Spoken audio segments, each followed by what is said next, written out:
Refugee by Gratz.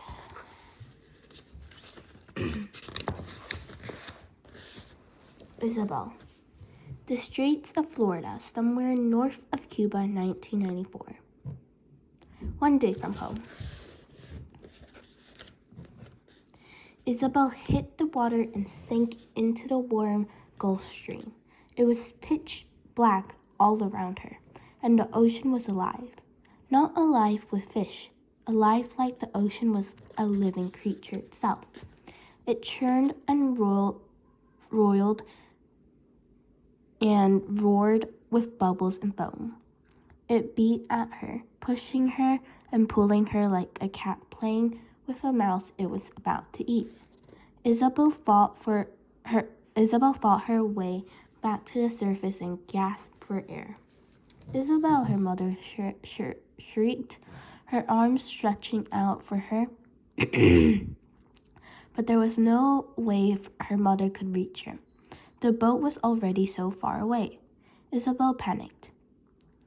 How was it so far away already? We have to go to the boat. We have to get the boat turned, Isabel heard Louis cry. If we don't meet the waves head on, they'll roll us over. Dad, Ivan yelled.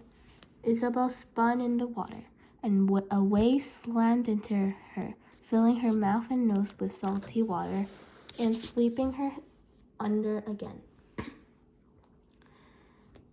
The wave passed and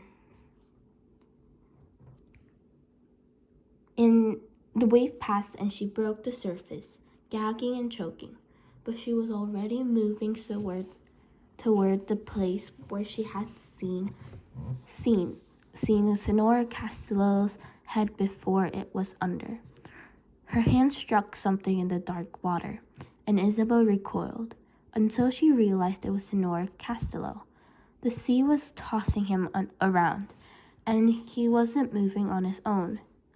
Wasn't fighting to get back out of the water. Isabel took in as much air as she could and dove down beneath on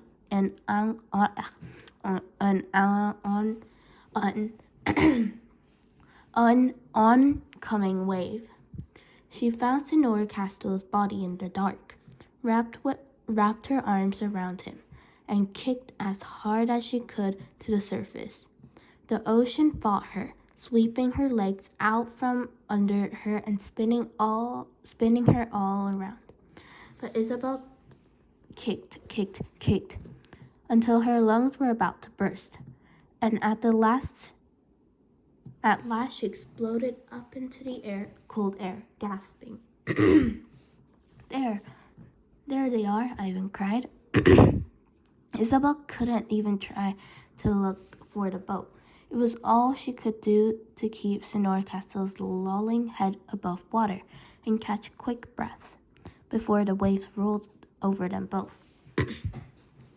But the waves seemed to be smaller now, still deadly, but not as high and fast. Isabel began to feel the rhythm of the sea, the sing-song lullaby of it, and it was easy to close her eyes, to stop kicking, to stop fighting. She was so tired, so very, very tired.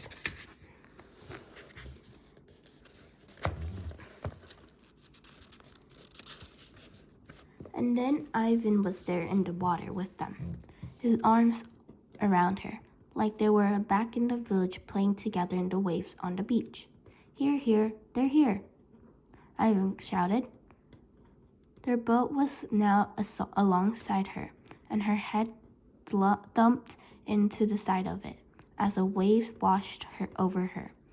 Hands lifted Sonora Castillo from her, and soon they dragged her over the side too. She splashed back down into the half-meter of water that filled the boat, but she was away from the waves and never-ending waves, and she collapsed into her mother's arms Rudy, Rudy, oh God, Senora Castilla cried, clutching her husband's hand.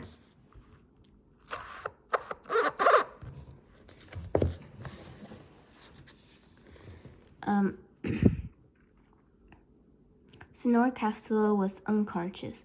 Louis and Poppy had laid him out on one of the benches, and Isabel's grandfather was pumping his stomach like an accordion. Seawater burbled up out of Senora Castilla's mouth, and he suddenly lurched, coughing and spluttering. Little and Poppy and Louis rolled him over, and he retched up the rest of the ocean he'd swallowed. Rudy, Rudy, Senora Castilla said. She wrapped him in her arms and sobbed. And then everything was quiet and still, but for the gentle lapping of the sea against the side of the boat and the sloshing of water inside it. The tanker had passed. Amara stood at the back of the boat, keeping the rudder straight against the waves. But the engine was dead again, like everything else. It had been swamped. Senora Castilla reached for Isabel's hand and squeezed it. Thank you, Isabel. Isabel nodded, but it came out more like a shudder. She was freezing cold and soaked from head to toe, but at least she was back in her mother's arms. Mommy hugged her close and Isabel shivered. We need to get the water out of the bottom of the boat, Poppy said. It was strange to Isabel to hear her father talk about something so normal, so practical, when Senora Castilla had almost drowned and the boat had almost rolled over and sunk. But he was right. And get the engine running again, Ivan said. The water first, Little agreed, and together they gathered up bottles and jugs and began the tedious work of filling them and pouring the seawater back into the ocean. Isabel stayed buried in her mother's arms, so exhausted, and no one made her get up. Where's the box with the medicine in it? Louis asked. There weren't too many places it could be in the small boat, and they quickly decided it must have fallen overboard in the confusion. Gone were their aspirin and bandages, and Senora Castilla was still dazed and weak.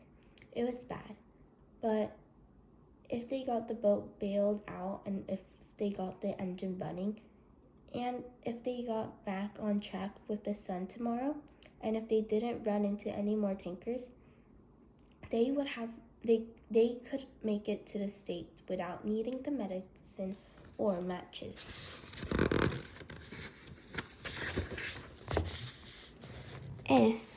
If they bailed water the rest of the night, taking turns dozing in the uncomfortable, crowded little boat. Isabel didn't even realize she'd fallen asleep until the jerk awake from the nightmare was a nightmare about a giant monster coming for her out of this dark sea. She cried out, looking his way, but there was nothing but blue. Black water and gray skies tinged with the red of the sun all around them. For miles and miles and miles, she closed her eyes and took deep breaths, trying to calm down. The boat rocked again, and Amara struggled to keep the rudder steady. She had taken over as pilot while Senora Castilla recovered, but they still hadn't gotten the motor running again. The Gulf Stream would carry them north towards Florida, but they would need the engine to reach the shore. Isabel's mother leaned over the side of the boat and threw up into the sea. When she slid back down inside, she looked green. The boat was rocking so much now Isabel couldn't sit on the bench without holding on. The waves were growing higher and higher. What is it? Ivan said sleepily. Another tanker? No, red sky at morning. Sailors had warning. Little said, looking up into the red-tinged clouds. A storm is coming.